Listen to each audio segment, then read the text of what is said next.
Et bonjour à toutes et à tous et bienvenue dans La Gonfle, le podcast qui sent bon le cuir, le podcast Made in Languedoc-Roussillon.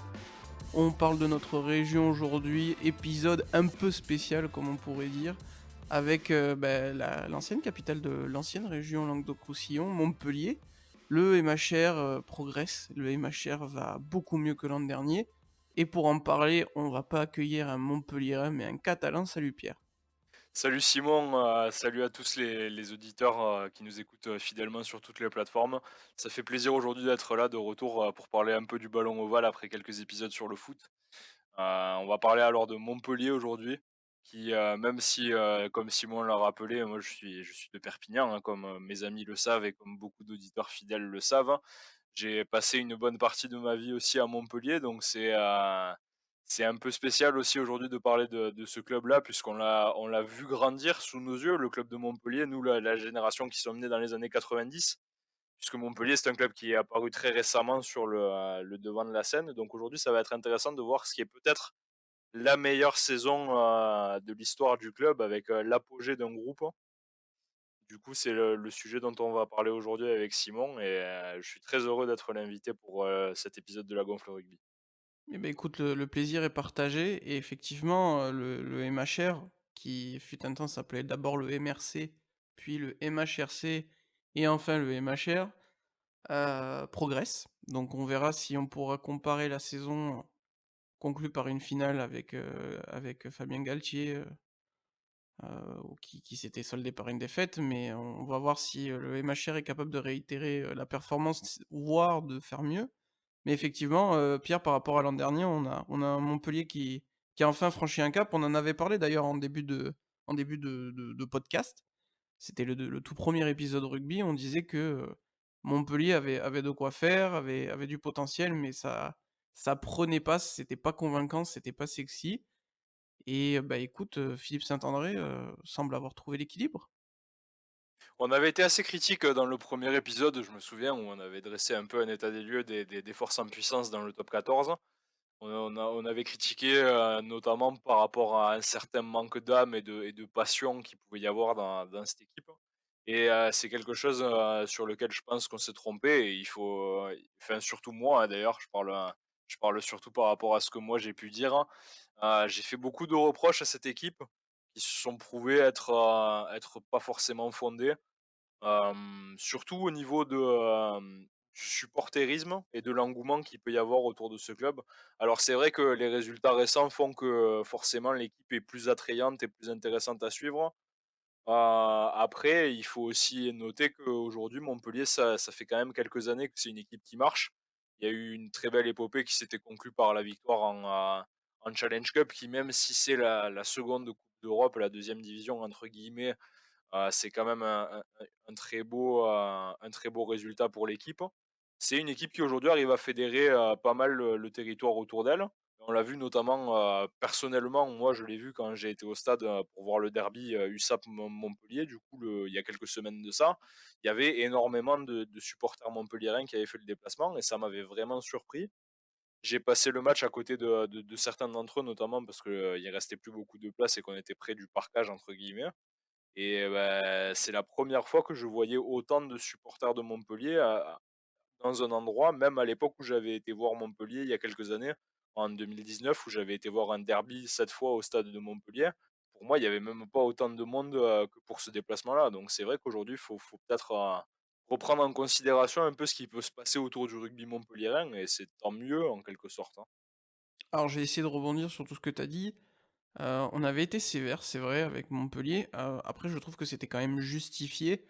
Heu, on avait parlé de top 14 après quelques journées et à cette époque-là, le MHR était pas ultra convaincant. C'était un peu mieux, mais ça perdait quand même des matchs, sur le rasoir. J'ai le souvenir que, bah, ça perd certains matchs, 23-22. Je crois que ça avait commencé aussi, parmi les premiers matchs avec un match nul à Toulon, si je dis pas de Oui, bêtises. exactement, ouais, ça a été très difficile le Heu, début de saison pour Montpellier, ouais.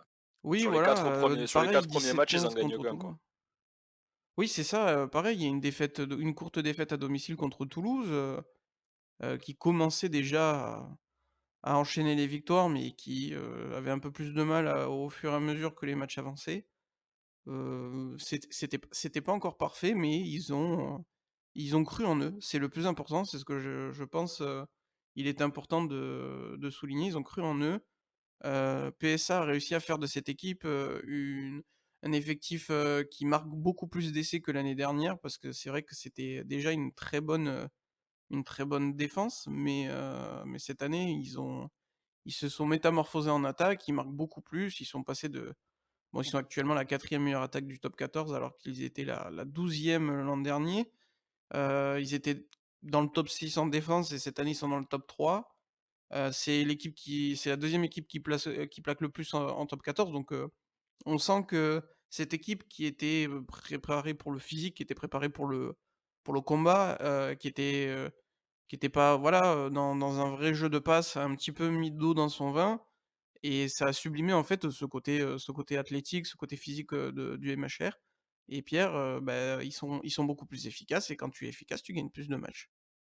Oui, bah, oui, forcément, la saison dernière, c'est sûr que, en jugeant le niveau qu'ils avaient l'an dernier en championnat et bah, le peu de matchs qu'on avait pu voir avant de faire cet épisode-là sur le top 14, c'est vrai qu'il y avait peu de choses qui laissaient présager une telle, montée en puissance du club. Notamment parce que l'an dernier, bon, ils finissent, avec un bilan qui est très moyen, hein. Ils finissent avec 10 victoires, pour 16 défaites, 54 points, ce qui aujourd'hui, leur assurerait à peine, le maintien dans l'élite, en termes de résultats cette année. Montpellier, depuis l'an dernier, a réussi à mettre en place quelque chose de vachement, efficace, notamment et c'est là que pour moi l'équipe est montée en puissance, c'est qu'ils ont réussi à gagner des matchs qu'ils auraient pas forcément gagnés d'autres années.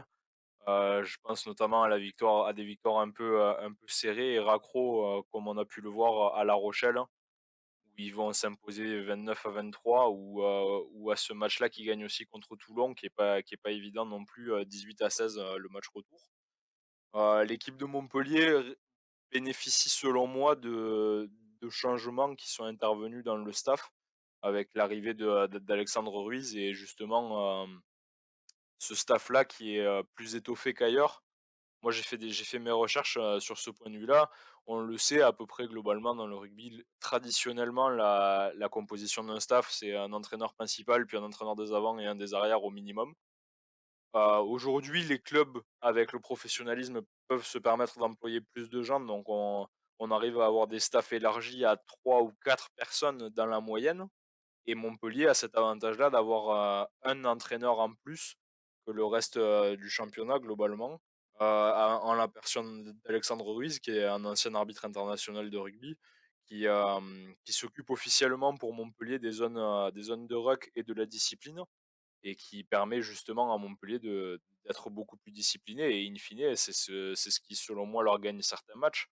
Quand on regarde les stats, forcément, de réussir à faire baisser de faire diminuer le nombre de fautes de 15, comme l'a remarqué le Canal Rugby Club, faire diminuer sur une année les fautes de 15, bah, ça permet non seulement d'éviter de prendre des points bêtement et de justement gagner ces matchs-là qui sont très serrés, mais aussi d'éviter de prendre des cartons bêtement et on sait l'impact que ça peut avoir sur un match, quoi. C'est-à-dire que au rugby plus qu'ailleurs, l'arbitrage, est fondamental. C'est-à-dire que quand tu prends une pénalité et que derrière tu peux être sanctionné de 3 points, c'est quand même diamétralement différent de tous les autres sports ou à part, au foot par exemple, où il y a le basket avec les lancers francs, mais voilà, il faut quand même être du bon côté et il faut être en processus de tir. Là, au rugby, même à 50 mètres maintenant de ton camp, si tu te fais pénaliser, tu peux prendre 3 points et on l'a vu, hein, puisqu'ils se sont inclinés récemment contre le Hors Dauphin, l'Union Bordeaux-Bègles, ça s'est joué à moins d'une pénalité, donc tous les points comptent et dans ce processus-là, ça a été vraiment une idée, lumineuse, d'ailleurs qui est aussi, utilisée par, par l'équipe de France. On en parlait avant d'enregistrer Pierre, Toulon va aussi, opter pour la même chose donc c'est quelque chose qui est moderne et qui va s'inscrire, qui va se généraliser en gros dans le championnat de France et dans les autres. championnat, professionnel de rugby et bah, il faut saluer ça, il faut saluer aussi d'avoir, insisté, d'être allé dans la continuité. C'est pas toujours simple au rugby quand tu es pressé de gagner, quand tu investis beaucoup d'argent comme peut le faire Moed Altrad, Pierre, d'avoir gardé Philippe Saint-André, d'avoir, peut-être, voilà, réfléchi à comment progresser sans tout casser, garder, voilà, cette ossature, avec, bah, les adjoints, je pense notamment à Jean-Baptiste Elissalde à l'arrière, c'est et très Olivier Hazard. intelligent, voilà, c'est très intelligent d'opérer là-dessus et puis il y a aussi eu des changements sportifs. On a dégagé des poids à la fois sportifs et financiers comme Goussen, d'ailleurs l'arrivée avait été, catastrophique au niveau de l'image et aussi, sur le sportif. Les 2 frères Duplessis sont également partis. On a recruté des joueurs, pas forcément les plus brillants, mais qui restent intéressants, qui progressent et qui font quand même n'empêche déjà le taf comme Paolo Garbisi, l'anglais Mercer aussi en troisième ligne. Ça a apporté de la profondeur de banc et surtout, très important aussi de souligner, Montpellier a toujours insisté là-dessus, parce qu'à la base c'est un club qui a pas trop de moyens, Pierre. Ils ont fait confiance à la formation locale avec notamment, Foursan par exemple, ou d'autres qui ont intégré bah, même des fois le 15 de départ et qui rendent plus que service au club. Ah bah, on en parlera après, mais c'est vrai que Montpellier a quand même, grave, modifié son approche et son effectif en conséquence.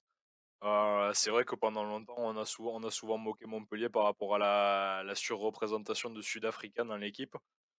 Bon, aujourd'hui, force est de constater qu'il y a quand même, ils ont quand même fait un travail pour, valoriser les joueurs français et les joueurs issus de la formation, même s'il y a toujours, quelques, Sud-Africains dans l'effectif. Hem, c'est une équipe qui s'est transformée et au final, on se rend compte que ça tient pas à grand chose parce que je pense que, ce qui a sauvé PSA la saison dernière, c'est d'avoir remporté justement cette coupe d'Europe. Un peu, Ah et bah, clairement. surtout, très qu'ils l'ont remporté, avec la manière en plus, puisqu'ils ont proposé quelque chose qui était très intéressant en termes de jeu déjà à cette époque.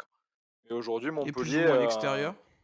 avec les apports de nombreux joueurs français de talent et avec un recrutement intelligent, notamment avec, bah, je pense à des mecs intéressants comme Pierre Lucas par exemple, qui sont venus prendre à l'USAP. Bon, c'est pas forcément un joueur qui s'est imposé dans l'effectif, mais c'est vrai qu'avoir cette approche-là, bah, forcément, ça permet d'un autre côté aussi de se libérer sur d'autres postes où on peut employer des mecs de talent, mais qui sont pas des gifs, parce qu'on sait qu'il y a des quotas aujourd'hui dans le rugby moderne. Et donc, bah, forcément, si tu libères, les joueurs étrangers qui sont moins bons et on l'a vu avec, certains Sud-Africains qui justement fonctionnaient pas super bien dans l'effectif de Montpellier, qui avaient pas un rendement, satisfaisant, bah, Montpellier a su les remplacer par des joueurs, issus de la formation française et bah, c'est un pari qui a fonctionné. Bah, il y a même eu des fois il y a eu des choix forts. Il y a eu, bah, par exemple, je pense à André Pollard qui n'est pas titulaire, alors que c'est le plus gros salaire et que c'est quand même une grande star du rugby qui a fait briller l'Afrique du Sud en coupe du monde. Donc c'est aussi ça qui est à noter, c'est que les joueurs, s'ils ne sont pas performants, peu importe leur statut aujourd'hui, ils vont sur le banc. Je pense à Momo Awas aussi qui ne débute pas tous les matchs. Guirado, bon, en plus il revient de blessure, mais il est pas titulaire forcément, donc ça aussi c'est intéressant de noter, voilà que PSA ose, mettre les meilleurs sur le terrain. Ça fait des fois la différence. La Ah guerre mais des pour moi égos, c'est Pollard, c'est c'est tout aussi aujourd'hui important. il est dernier dans la hiérarchie des numéros 10 à Montpellier, hein, pour moi, hein. Ah J'ai bah j'ai clairement, trouvé, clairement. Louis Fourcade très, très bon, en l'absence de Garbisi. Il a fait, pour un joueur qui a 20 Oui. ans, pour moi, devoir assurer à ce poste-là, sur certains matchs pendant le tournoi Destination, j'ai trouvé qu'il avait été très, très bon. Et André Pollard qui est pas au niveau qu'on pourrait souhaiter, d'un tel joueur, surtout au vu de son palmarès. Je sais pas vraiment, ce qui l'empêche de vraiment performer à Montpellier, mais c'est vrai que je le trouve très moyen et c'est vrai que Montpellier arrive à avoir de très bons joueurs à des postes, et surtout l'avantage de pouvoir les mettre en concurrence.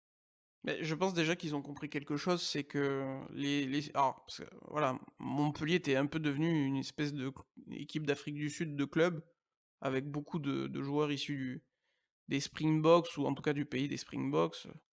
Bon, il y a Villemc, mais maintenant il joue pour l'équipe de France, mais on pouvait noter donc, aussi André Pollard, il y a Serfontein aussi qui est là, il y a Rodgers, enfin il y en a quand même un paquet et il y en a qui sont donc partis, on l'a dit, Goussen, Duplessis et ça fonctionnait pas. Et je pense aussi que, peut-être qu'ils sont un peu arrivés, parce que l'argent était derrière là, ça fait pas tout l'argent. Si tu es pas motivé par le projet sportif, si ça se passe pas très bien dès le début, tu peux vite avoir des gars découragés et c'est pas le cas que des Sud-Africains, hein.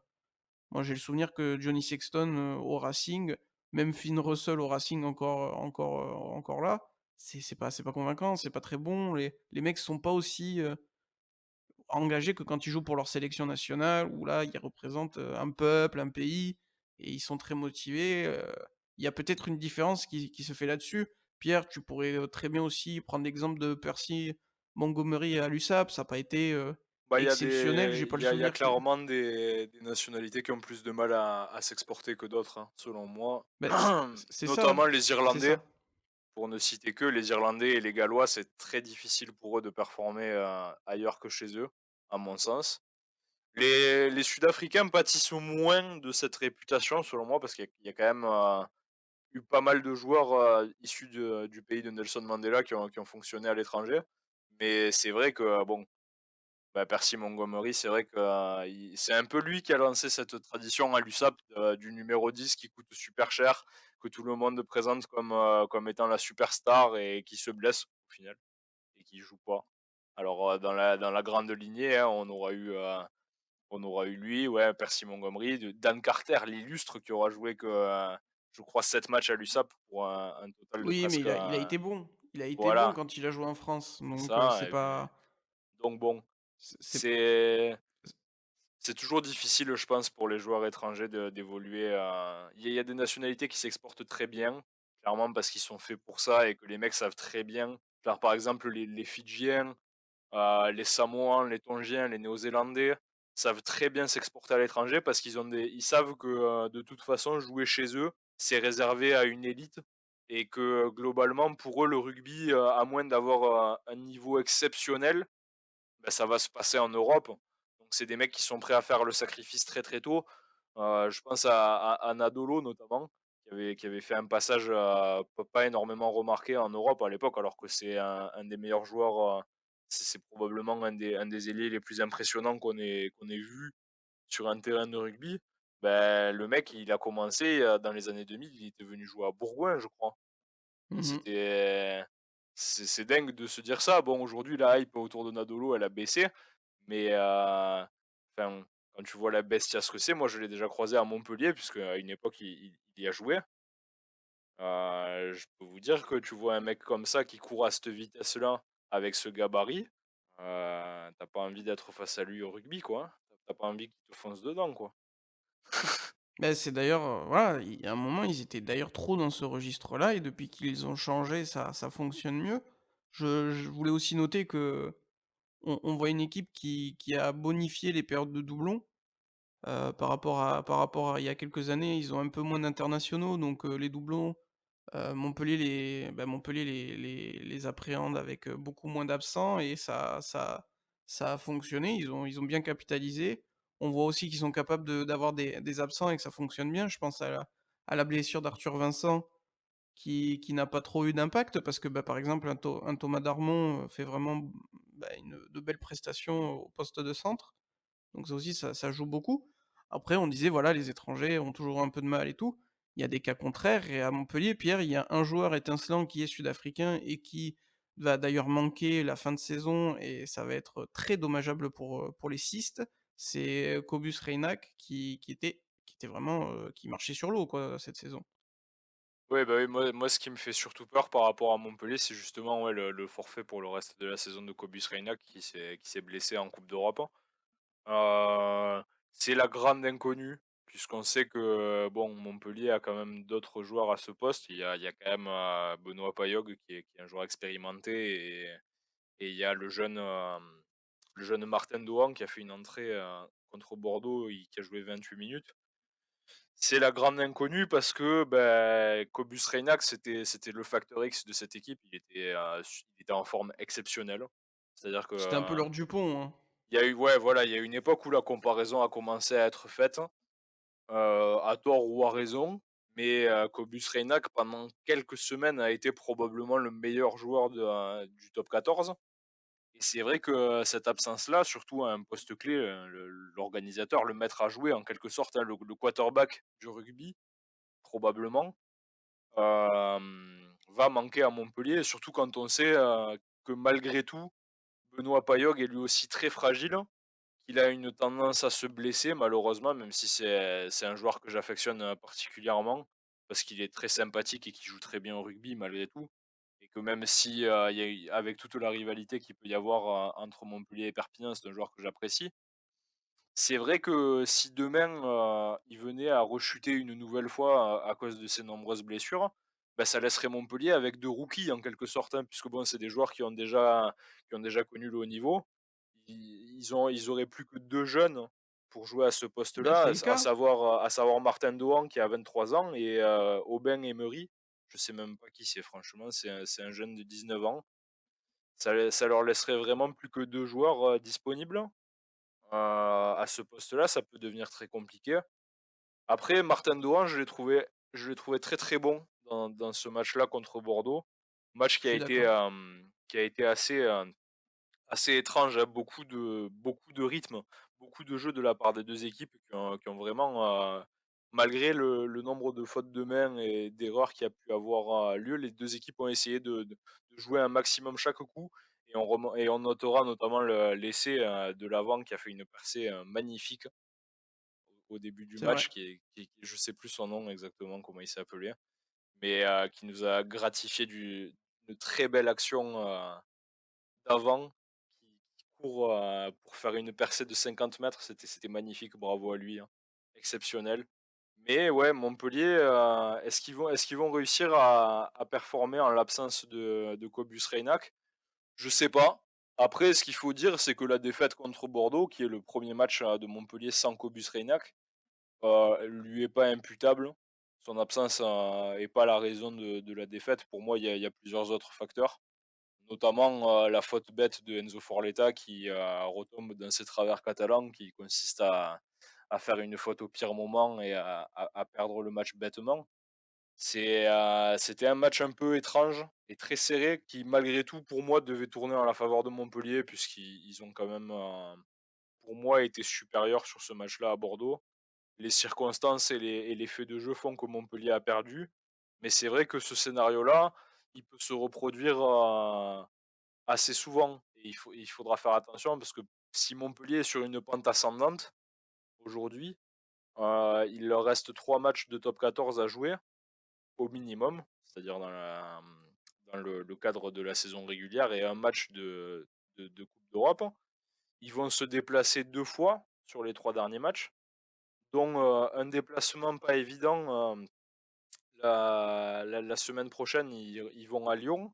Ensuite, ils recevront le Racing, et ils finissent par, un déplacement à Clairement. Clermont qui, selon moi, peuvent être 3 matchs pièges où, clairement le Montpellier Hérault peut vraiment, peut-être perdre les 3 selon moi.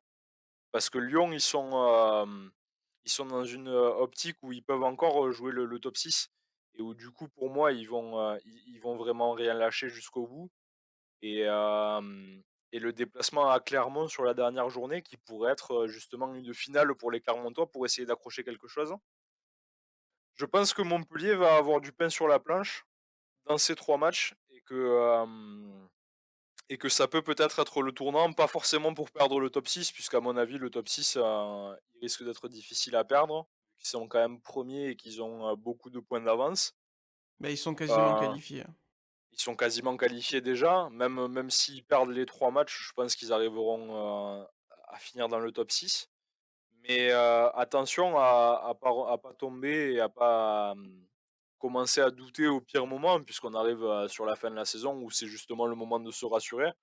et ça peut être aussi un moment critique en termes de blessures notamment où justement, il va falloir que l'équipe arrive à conserver ses éléments clés et ça va être tout le travail pour le staff, de Montpellier. Bah, c'est vrai que la fin de saison régulière est particulière parce qu'il tombe avec, La Rochelle qui va essayer de choper l'une des 2 premières places pour aller directement en demi-finale et ensuite, il y a Lyon et Clermont qui sont en ballottage et qui vont essayer d'aller chercher, plus de points que Toulouse pour intégrer les 6. Donc c'est pas forcément les meilleures équipes, mais c'est des équipes qui ont encore quelque chose à jouer, qui ont vraiment besoin de gagner, impérativement. Donc bah, il va falloir être présent pour eux, il va falloir rassurer, il va falloir gagner au moins, un bonus défensif, je crois, pour se qualifier, sûr et certain, pour le top 6. Mais quand tu vois la saison qu'ils font, quand tu vois comment ils sont capables d'être excellents, que ce soit en top 14 ou en coupe d'Europe, d'ailleurs, ils se doivent, d'être, bah, dans le top 2 quoi, quand tu es premier à 3 journées de la fin, on attend à ce que tu sois, qualifié directement pour les demi-finales. Si c'était pas le cas, ça ferait déjà un gros coup sur le casque, mentalement, il va falloir se remettre et aller gagner un barrage donc enfin, par conséquent, c'est pas qu'il faut gagner, c'est que peut-être que ta saison se joue encore plus maintenant qu'après. Parce que si tu te mets dans les moins bonnes dispositions à l'approche des phases finales, tu vas le payer cher. D'autant plus qu'on a parlé donc de la blessure de Reina, qu'il y a pas Arthur Vincent. Benoît Paillog, si je dis pas de bêtises, Pierre, il est blessé, donc ils vont vraiment être avec leurs deux rookies, au Payog, il est poste de sorti sur demi-mêlée. blessure. Il était sorti sur blessure, contre Bordeaux. Parce que c'est lui qui a démarré, il me semble, hein. C'est lui qui démarre, contre Bordeaux et ouais, je sais Alors, pas je dis si peut-être une bêtise, moi j'étais resté alors sur le fait qu'il avait été longuement il s'était pas fait les croisés, Paillog? oh oui, ouais, entre autres, ouais, hein, il a fait les croisés, il s'est blessé à multiples reprises, sur les cuisses, sur les genoux, ouais, c'est pas des très bonnes blessures en plus, hein, ce qui lui est arrivé, hein. Pas Mais beaucoup de oui, oui, chance. alors tu vois, j'ai vu le match et pourtant enfin, je zappais, hein, j'avoue que j'ai pas regardé tout le match, mais j'avais oublié que Paillog était revenu. Bon, c'est un peu mieux, même s'il est sorti très vite. Mais oui, de toute façon, il va falloir que Dohan soit présent puisqu'il va rejouer au moins les fins de match ou s'il y a un problème, être présent donc ça va être compliqué et d'ailleurs, Pierre, tu cherchais le nom du talonneur, de Bordeaux qui a marqué ce superbe essai. Il s'agit de Maxime Lamotte qui, Ah heu, purée, oui, c'est qui a vrai que fait c'était un joueur de une vraie Bordeaux, ouais, percée j'étais bête. et c'est vrai Je qu'il a marqué un excellent j'avais essai. confondu, ouais. Donc c'est et j'ai pour revenir sur ce que tu disais, effectivement, je pense que la victoire en challenge a permis à Altrad de donner un sursis à Philippe Saint-André et au final, bah, ça s'est avéré payant. Maintenant, Pierre, quels sont les objectifs pour Montpellier? Parce Bah, que, moi, bah, tu reviens, je suis oui? pas d'accord, je suis pas d'accord avec toi. Je pense que franchement, plus je regarde le calendrier des 3 dernières journées, plus je me dis que le top 3 va échapper à Montpellier et de manière assez logique, hein, puisqu'il y a leurs adversaires directs pour le top 2 ont un calendrier qui est quand même sensiblement plus simple. Pour Mmh moi, mh. qui devrait le plus y arriver au top 4, au top 2 plutôt, j'ai des bêtises. Pour moi, ça serait étrangement, ça va surprendre peut-être quelques personnes, mais je pense à Castres, hein. Ah beh, qui est en feu. Après attention, Castres j'ai dit qu'on Castres s'attendait à qui est en feu et qui va surtout, jouer les 2 promus dans les 3 dernières journées et qui va se déplacer à Pau pour la dernière. Pau qui est une équipe en dents de scie, hein, qui alterne entre le bon et le moins bon et d'ailleurs ça se voit au final là sur leur bilan comptable, ils sont à 11 victoires pour 11 défaites, c'est très équilibré, c'est logique. Mais Castres qui va du coup recevoir l'USAP, le 21 mai et qui se déplace, le week-end prochain à Biarritz. Pour moi, Castres ils peuvent facilement prendre 10 points au moins sur ces 2 matchs-là. J'espère pas, hein, évidemment. Mais pour moi, ça me choquerait pas. Biarritz, commence à vraiment lâcher complètement, prise malgré un bon début de match contre le Racing, la semaine dernière. Pour moi, ça me choquerait pas que Castres, déroule complètement contre Biarritz. Surtout, quand on sait les forces, du club castrais qui peuvent, très vite capitaliser sur des faiblesses, adverses, notamment devant et c'est là que pour moi ça pêche un peu, du côté de Biarritz. Hem Ensuite, on regarde qui il y a en face. Il y a aussi La Rochelle, hein, qui par contre va pas jouer des Qui va à matchs simples Toulouse, hein, non plus. Qui va à Toulouse ce qui va à week-end, Toulouse. qui reçoit Paris et qui ira à Lyon.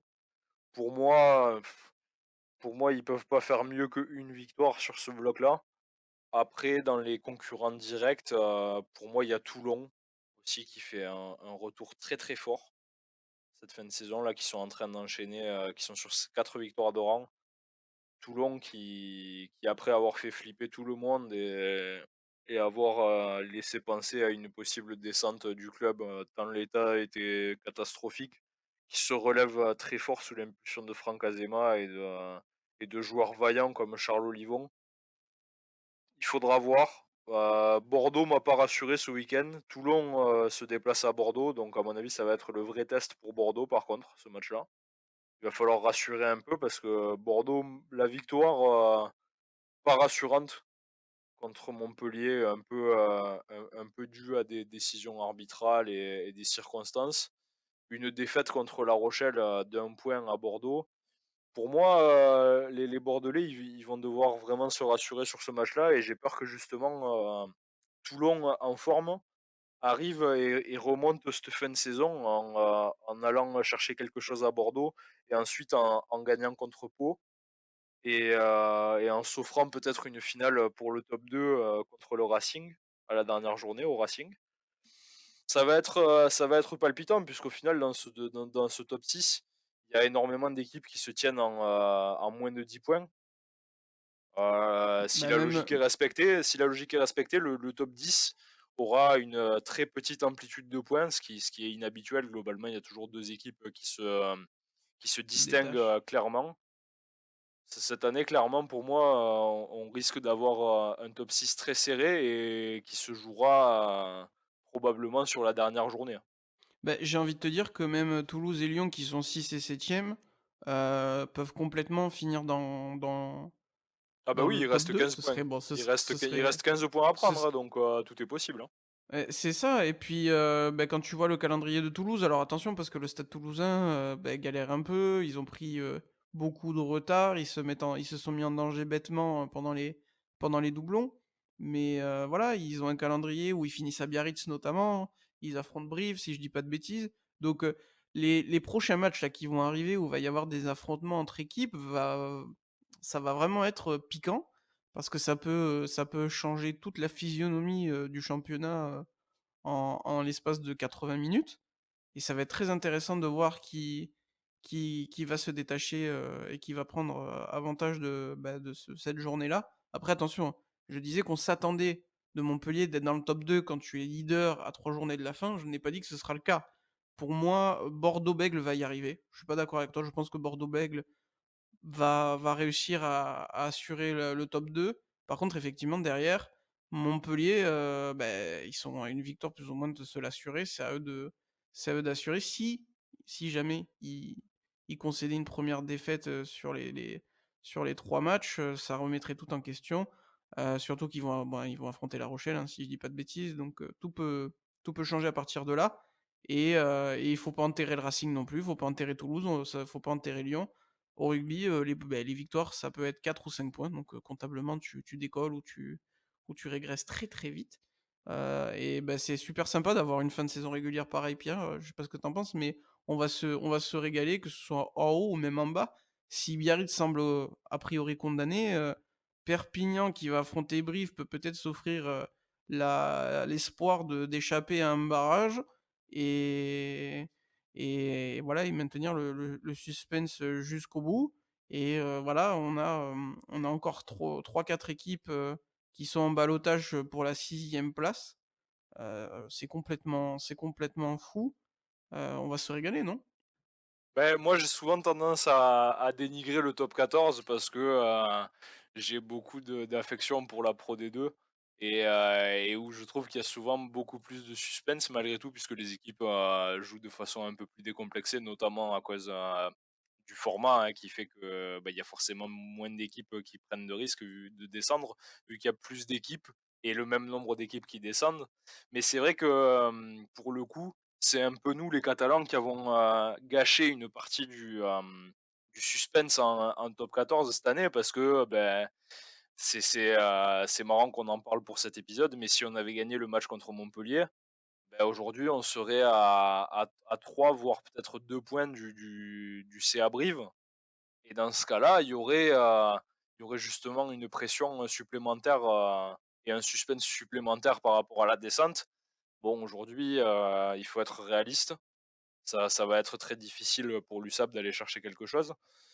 Montpellier a un peu douché, nos espoirs dans ce match-là qui était peut-être le derby le plus important, qu'il y ait jamais eu entre les 2 clubs. Hem, mais le suspense reste entier en top 14 puisqu'on regarde, au final, d'un point de vue comptable, la réalité des faits, c'est que, comptablement, du 9e au 1er, tout le monde peut, soit agripper, une place dans le top 6, soit ne pas y aller, quoi. Donc ça va Ouais, être, c'est clair, c'est vrai. ça risque d'être palpitant, cette fin de Ça saison. bah, ça va être, Je pense que ça va être très sympa à suivre. Après, moi, ce que je trouve dommage, par rapport au top 14, c'est que c'est difficile à suivre et je dis ça en tant que personne qui suit la Pro D2 et qui, du coup, techniquement, devrait être encore plus difficile à suivre. Mais le format du top 14 actuel et on va sortir un peu du sujet parce que j'ai quelque chose à dire par rapport à ça, mais le format actuel du top 14 qui est de d'avoir un match à 15:00, et ensuite 3 matchs en multiplex à 17:00 le samedi, ça fait que globalement, tu as la moitié de la journée qui passe en multi la moitié de la journée, de top 14 et pas de la journée réelle, la moitié de la journée qui passe, sur un multiplex que du coup forcément tout le monde, ne peut pas voir et c'est malheureux, c'est préjudiciable parce que souvent il y a des matchs super sympas qui mériteraient d'être diffusés mais qui ne le sont pas parce que c'est Canal qui décide. Heu, la semaine dernière, on s'est tapé un Castres Clermont à 14:00 alors que c'était clairement pas l'affiche la plus excitante, de la journée.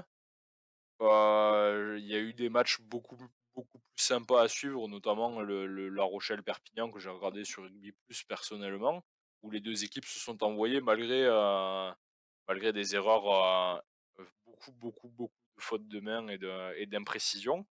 Mais c'est voilà, vrai, pour avoir vu c'est le match difficile aussi. aujourd'hui de regarder le top 14 et franchement la programmation sur Canal, ça devient vraiment un problème puisque on regarde, par exemple, moi en tant que supporter assidu de mon équipe, j'ai envie d'aller voir le dernier match de mon équipe à domicile de la saison puisque c'est le dernier match qu'on va pouvoir voir avant septembre.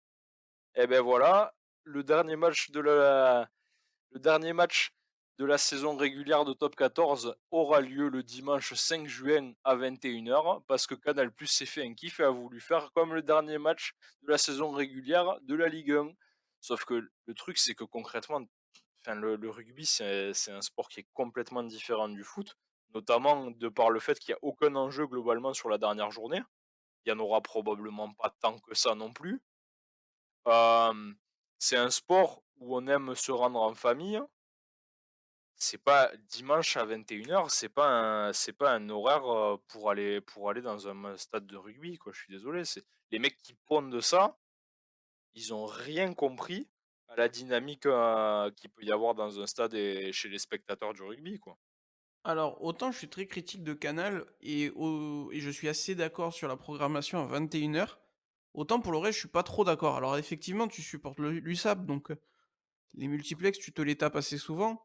Néanmoins, je trouve que pour le coup, Canal fait pas un si mauvais job que ça. Il y a quand même, pour le bouquet classique, Canal+, pas mal de matchs qui sont visibles, que ce soit donc en multiplex ou en match simple. Faut saluer quand même ça. Le rugby prend une place un peu plus importante chez Canal. C'est pour ça d'ailleurs qu'il y a 2 matchs, à 21h dans le week-end. Alors après, je suis d'accord, ça c'est entre guillemets, pour mettre le rugby plus en avant, mais d'un, ça ne fonctionne pas parce que Canal mmh, a sorti des chiffres et le rugby n'est pas meilleur au classement des sports diffusés sur Canal. Il y a même le basket qui est encore devant alors qu'il y en a quand même pas beaucoup. Donc là-dessus, c'est quand même moyen. Après, il y a quand même l'accès au match.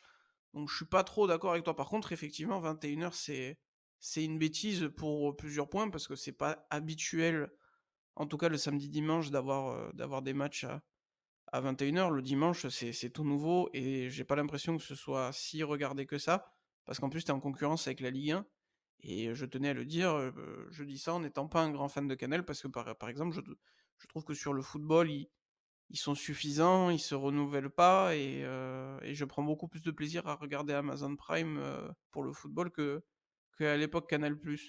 Donc il y a ça qui rentre en compte, mais je trouve pas que ce soit si, terrible que ça. Après c'est vrai que, bah, selon les avis, moi je regarde plus Toulouse, que le reste, toi tu regardes Perpignan, donc forcément selon le point de vue, ben, on n'est pas logé à la même enseigne. Ça, c'est quelque chose qu'il faut noter et c'est là aussi où c'est intéressant, ben, les nouveaux fournisseurs de diffusion comme Amazon, ça propose autrement, ça propose plus facilement et Canal a du mal peut-être à vouloir changer sa recette, et c'est son bouquet payant Rugby Plus qui est pas super, qui a jamais été fou, donc là-dessus, c'est un peu dommage et effectivement, par contre, le multiplex, c'est nul.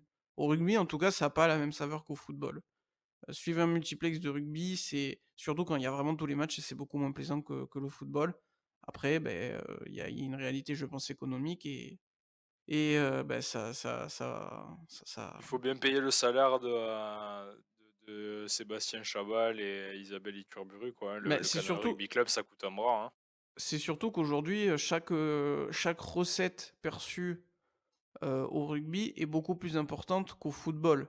Les stades sont plus petits, même si ça reste la principale, source de revenus, c'est celle qu'il faut absolument pas perdre pour les clubs, on l'a vu pendant le Covid, mais ils peuvent pas se passer des droits télé aussi. Aujourd'hui, la prétention qu'a le rugby de se professionnaliser et de monter les budgets font que Canal, qui est bien au courant de ça, est obligé enfin, force un peu la main et a beaucoup de pouvoir parce que le rugby ne peut pas s'en passer. Et c'est un problème qu'il faudrait traiter dans un épisode parce que le rugby veut se développer comme le foot et parfois il faudrait peut-être penser à être un petit peu plus proche de ses valeurs, de sa façon d'être.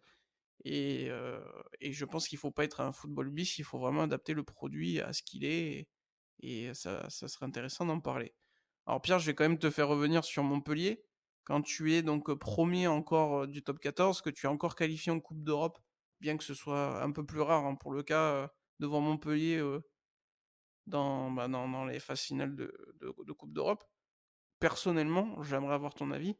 Quand tu es dans cette, position, bien que la fin de saison s'annonce compliquée, tu franchement, ne pas voir, Montpellier dans le dernier carré, voire en finale, ça serait quand même une déception après autant de progrès et aussi au vu du potentiel de cette équipe, qui comme on l'a dit, marque beaucoup plus d'essais, défend bien, est moins pénalisée. Il y a quand même tout qui est réuni pour avoir une fin de saison convaincante.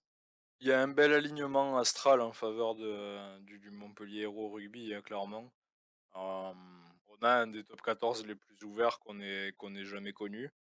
Ils sont sur une très bonne fin de saison malgré tout. Même si c'est pas la plus grosse série, qu'ils aient fait, en termes de victoires d'affilée, ils en ont gagné 5 d'affilée à l'automne. Mais c'est vrai que l'équipe, monte en puissance et qu'on sent la confiance, de ce groupe aller de mieux en mieux. Après voilà, avoir un top 14 ouvert, ça veut dire aussi que, ils peuvent finir premier de la phase régulière. On l'a vu par le passé, c'est rarement, le premier de la phase régulière qui l'emporte à la fin, de par, justement l'effort que ça demande, de finir premier. Souvent les équipes, qui terminent premier du top 14 ont beaucoup grillé de joueurs et arrivent un peu fatigués sur les playoffs. On va encore avoir cette discussion, comme chaque année sur le bien fondé ou non de mettre en place autant de matchs, de phase finale avec, surtout depuis quelques années avec l'addition des barrages. Bon, pour moi, c'est clair que c'est bien. Pour moi, c'est une bonne idée les barrages. J'aime, le concept de faire un play-off à 6. Pour moi, c'est hyper pertinent et il faut pas oublier que c'est quand même dans la tradition du rugby justement ces matchs-là de phase finale. Puisque bon, c'est une critique qu'on a fait, à la coupe d'Europe par rapport au match aller-retour. Pour pour moi, c'est essentiel d'avoir des matchs de barrage à la fin d'une saison dans le rugby parce que justement, les matchs se suivent et se ressemblent pas et que in fine, c'est dans ces matchs-là et dans ces confrontations directes qu'on voit quelle équipe est la meilleure. Pas sur une somme de, comme on peut voir en top 14, de, 26 matchs. Pour moi, c'est vraiment essentiel de conserver ce format-là. C'est vrai que c'est difficile pour une équipe qui se bat et qui donne tout, de se faire rafaler la gueule, sur une fin de saison. Juste parce qu'une équipe qui a été un peu moins, étincelante au début de saison arrive plus fraîche. C'est peut-être ce qui va arriver à Montpellier, on leur souhaite pas, hein, avec tout le avec tout le respect, qu'on a pour eux, on espère qu'ils aillent plus loin. Mais, c'est vrai qu'on peut penser à des équipes qui auront forcément une fraîcheur supplémentaire, de par le fait qu'ils ont, eu des joueurs, au repos ou qu'ils ont eu juste une meilleure chance au niveau des blessures. Montpellier pourrait pâtir de sa saison et des blessures, hein. C'est le gros doute, qui demeure pour moi. Après sur la qualité, il y a pas vraiment de doute, sur le fait que Montpellier est probablement, une des meilleures équipes, si ce n'est la meilleure actuellement. Le top 2 c'est sûr, quasiment pour moi, quand je regarde, ce qu'il y a derrière. Il faudra voir sur les phases finales qui seront comme toujours révélatrices, de la forme et du niveau du moment. À partir de quand tu estimes que Montpellier aura fait une bonne saison? Est-ce que d'être déjà dans le top 6 par rapport à l'an dernier ou il y a même eu un moment, on s'est pas demandé s'ils allaient vraiment jouer le maintien jusqu'au bout? Et le fait qu'il y ait aussi la coupe d'Europe, hein, cette année où ils sont encore, enfin ils sont parvenus à se qualifier, pour le moment pour les quarts. Est-ce que déjà c'est convaincant ou est-ce que, bah, quand tu fais au final le jugement de ta saison, tu adaptes ton discours par rapport à ce qui s'est passé et le fait de les voir si haut aujourd'hui, ça les condamne quand même pour être satisfait de faire au moins dernier carré, au moins final? Qu'est-ce que pour toi, à partir de quel moment, le MHR aura fait une bonne saison? Ben, ça dépend, c'est sûr que pour Moed Altrad, la saison sera pas bonne s'il y a pas au moins un titre qui est ramené, à mon sens. En tant que président d'ailleurs, il faut toujours être très exigeant, hein, c'est essentiel pour moi. Après, c'est aussi la fin de, c'est un peu un groupe qui est sur, une fin de vie pour moi, malgré la présence de jeunes espoirs et de mecs qui vont prendre la suite. C'est la dernière saison de Ouedraogo, une des dernières de Benoît Paillog, la dernière j'allais dire Enzo Forleta, non, un autre Catalan. C'est la dernière saison de Guillem Guirado aussi. C'est un effectif qui voit aujourd'hui ses cadres, tirer leur révérence. Et donc c'est vrai que à mon sens, si c'est pas cette année pour Montpellier, l'année prochaine, risque d'être plus une saison de transition pour moi et c'est vrai que c'est malheureux parce qu'on voit qu'au final le groupe aura pas eu une vie, énorme au très haut niveau puisque bon, la saison dernière, c'était pas ouf malgré la victoire en Challenge Cup. C'est la saison ou jamais pour Montpellier pour moi. Il y a et ça sera décevant après tout dépend de ce qu'on valorise en tant que supporter. Moi, je sais que personnellement, si mon équipe gagnait la Champions Cup, ça me ferait plaisir, mais pas autant que de gagner le top 14. Bah, c'est Après, le cas de c'est au point de vue de chacun. Bah, c'est le Mais, cas de beaucoup d'équipes, hein. Je dirais qu'à part Toulouse, ouais, voire un voilà, moment, Clermont, Toulon, et Toulon, c'est vrai que gagner le top 14 est peut-être beaucoup plus symbolique que la coupe d'Europe, bien que quand tu peux, gagner l'une, tu te gênes pas, hein, mais c'est sûr que en France encore aujourd'hui, le top 14 a une saveur, ça beaucoup plus laissera forcément particulière un que goût amer à un nombre, conséquent de joueurs du club et aux supporters évidemment, si Montpellier arrive pas à soulever le bouclier à la fin de la saison, pour moi. bah, écoute, ça donne encore plus envie de suivre la suite, hein, de faire ce constat-là parce que ce serait quand même une belle surprise quand tu te remets dans la vision du début de saison de voir Montpellier, éventuellement être champion. On leur souhaite, hein, après, voilà, la concurrence est vraiment rude cette année, c'est fou. Et bien, on va suivre ça avec beaucoup d'attention, Pierre. Si tu devais faire un pari, tu parierais quoi aujourd'hui? À ce jour, à cet instant, Tu vois le destin du MHR se terminer comment? Moi, je les vois bien aller jusqu'en finale. Alors oui, c'est un constat qui est un peu facile, hein, on se dit, top 2 forcément, finaliste. Moi, je verrais bien, un match, Montpellier-Bordeaux en finale. Parce que, je suis pas spécialement confiant en Bordeaux, mais je me mets à la place des joueurs et j'aurais extrêmement peur à leur place si, ils n'y arrivaient pas à aller au moins en finale, de la réaction de Christophe Furios. Et je pense que, cette crainte-là suffira à motiver les joueurs de les joueurs de Bordeaux pour se bouger les fesses et aller jusqu'au bout. Après, on n'est jamais à l'abri d'une surprise, souvent, ceux qui jouent les troubles faits, dans ce genre de situation-là, on pense à Castres, notamment qui avait gagné leur dernier bouclier de Brennus à l'époque, de manière, totalement inattendue puisqu'ils avaient fini 6e, de la phase régulière et ils étaient allés jusqu'en finale où ils l'avaient gagné. Il y a plein d'équipes comme ça qui peuvent, tirer leur épingle du jeu sur le peu de matchs qui restent donc on peut pas vraiment faire de projection mais c'est vrai que, je vois bien Montpellier aller au moins en finale, quoi. Bah, tu vois, perso, je pense qu'ils vont avoir une double frustration. Ils vont faire deux fois les demi-finales, mais ils vont se manquer, sur les 2. Je les vois manquer la finale et c'est vrai que Bordeaux, va sûrement peut-être, aller en finale. C'est plus que possible et je vois bien une équipe barragiste, s'inviter en finale, ouais. Je pense que même, peut-être une des 2 équipes qui jouera à l'extérieur va faire la surprise et va créer la surprise et va s'immiscer en finale.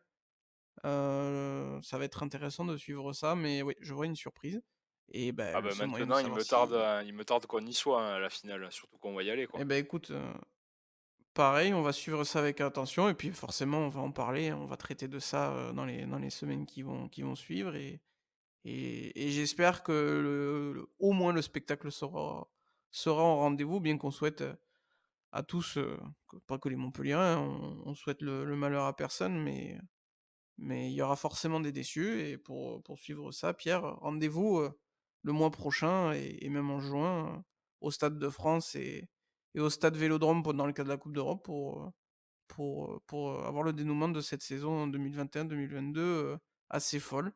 Merci d'être venu Pierre, c'est toujours un plaisir de t'accueillir et c'était cool de parler des cystes ce soir.